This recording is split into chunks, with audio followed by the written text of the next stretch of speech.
2 years of conflict.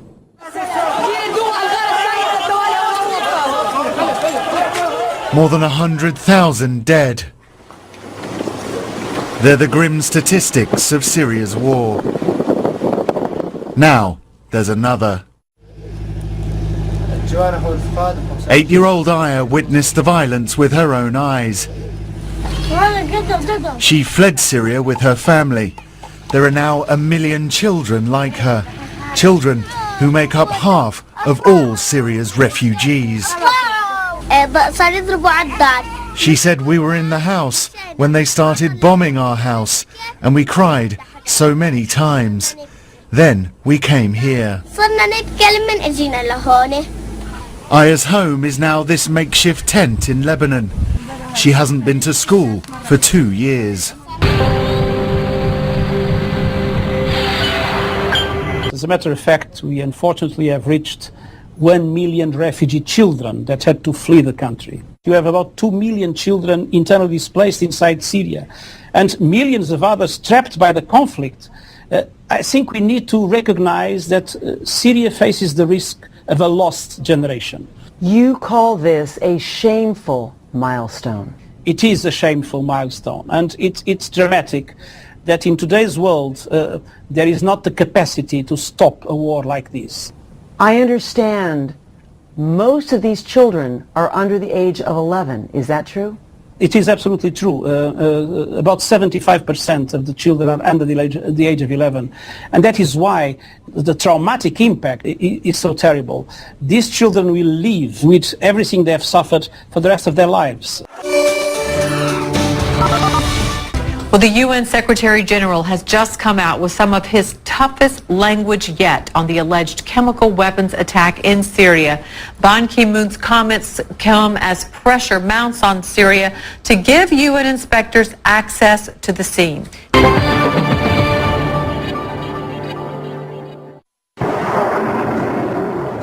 What did happen in the Syrian capital? Was this a chemical attack, and who was responsible? This boy described seeing his family killed in front of him. We were sleeping downstairs and we heard a bang. It was very close. My grandfather came downstairs and rushed into the bathroom. He started vomiting, then convulsing. He died. My mother then fell and banged her head on the floor. The Syrian government denied it was culpable. You know, every time an international delegation comes to Syria to investigate something, countries that support the terrorism rush to fabricate a massacre and run to promote it and say the Syrian state had done it. But the rebel Free Syrian Army says all areas held by the opposition forces are now in danger of chemical attack. Bashar al-Assad today, he has no red lines, he has nothing to lose. He wants to kill the revolutionists, whatever it takes. UN weapons inspectors are in Damascus, but so far the Syrian government is denying requests to allow them to check for themselves.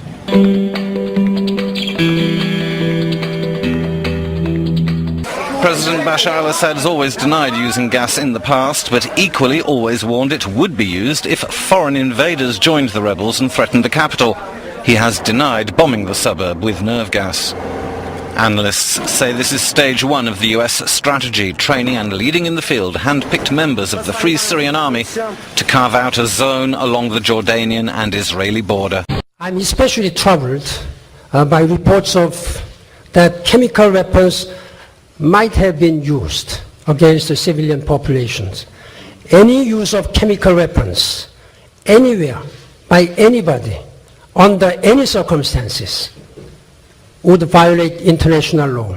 I have called on the Syrian government to extend its full cooperation so that the mission can swiftly investigate this most recent incident.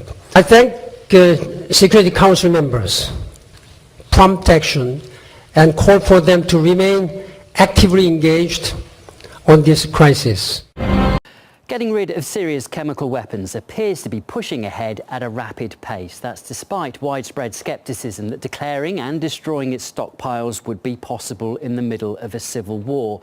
And the government in Damascus is even willing to speed up the process, as RT's Paula Sleer explains.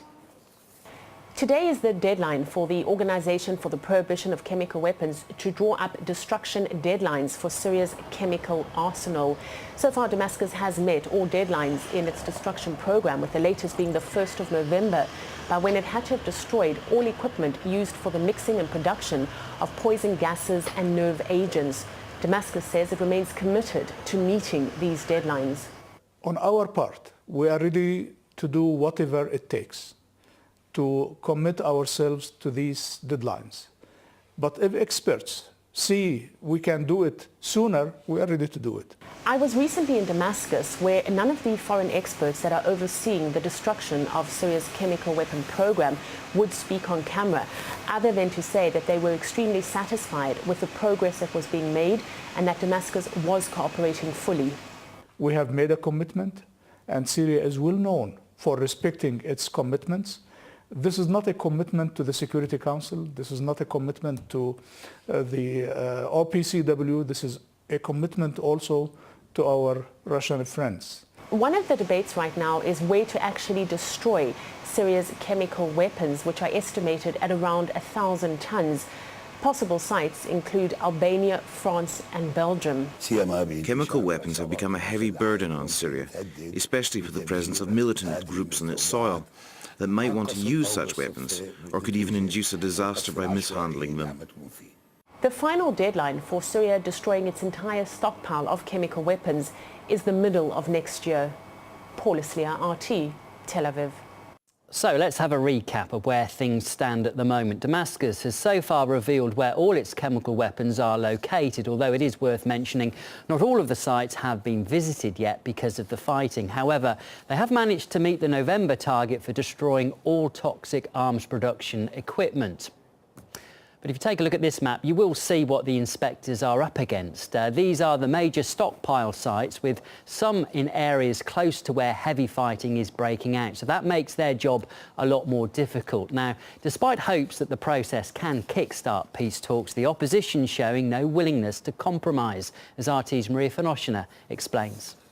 I've been to Syria many times, including rebel-held territories, and I've seen that the opposition is very much divided, and sometimes fractions that are fighting President Assad in Syria are not even connected to each other. They don't even know about each other. So it's like, even if we're hearing from one fraction that it is now ready, it doesn't necessarily mean, unfortunately, that all the opposition, all the forces are now ready for dialogue. Syrian opposition has repeatedly rejected any dialogue with Syrian current authorities, with President Assad personally saying that they will never talk to him and they will never come back to dialogue until he goes. And since Bashar al-Assad is a legitimate president of Syria still, so it is quite a deadlock right now. This is why it's quite difficult at this time to talk about any peace between the warring sides.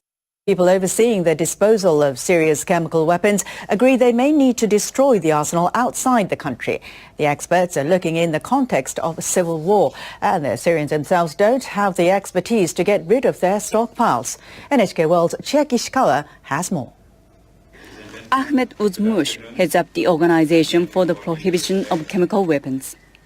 He delivered an update on the mission in Syria to the group's executive council.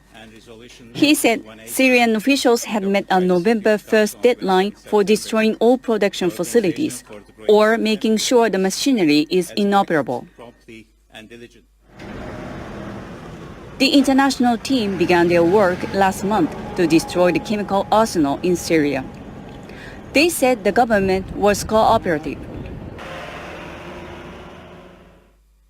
OPCW officials say Syrian authorities destroyed equipment used for producing chemical arms at 39 of 41 declared facilities. Those are located at 23 sites. But fierce fighting in the country posed a major challenge for the international mission. Inspectors were unable to visit 2 sites for security reasons. The decommissioning team said the country has 1,300 tons of chemical agents. Most of them are basic ingredients needed to produce the nerve agent sarin and mustard gas. The head of the OPCW said the Syrians have so far destroyed 99 of the more than 1,200 unfilled warheads. They said that work is continuing. Syrian officials have proposed that the destruction of the arsenal be shifted outside the country. Albania and Belgium are among the countries being considered. Both are geographically close to Syria and have experience destroying such weapons. A joint mission chief in Syria says she will work with other countries to put the arsenals out of action. But she adds that security is still their chief concern.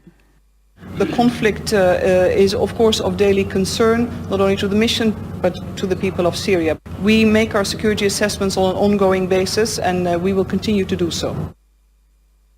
OPCW officials hope to have plans ready for the next stage of their Syrian mission by next week.